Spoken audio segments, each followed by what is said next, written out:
Taylor struggled with health problems for most of her life. She was born with scoliosis and broke her back while filming National Velvet in 1944. The fracture went undetected for several years, although it caused her chronic back problems. In 1956, she underwent an operation in which some of her spinal discs were removed and replaced with donated bone.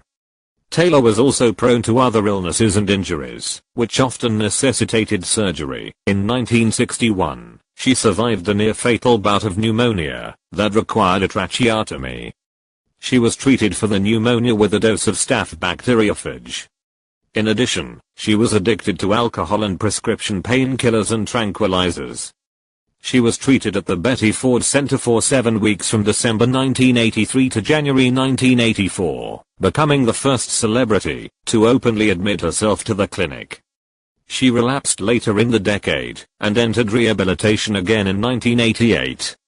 Taylor also struggled with her weight. She became overweight in the 1970s, especially after her marriage to Senator John Warner, and published a diet book about her experiences, Elizabeth Takes Off, published in 1988. Taylor was a heavy smoker until she experienced a severe bout with pneumonia in 1990. Taylor's health increasingly declined during the last 2 decades of her life, and she rarely attended public events after about 1996. Taylor had serious bouts of pneumonia in 1990 and 2000, underwent hip replacement surgery in the mid-1990s, underwent surgery for a benign brain tumor in 1997, and was successfully treated for skin cancer in 2002.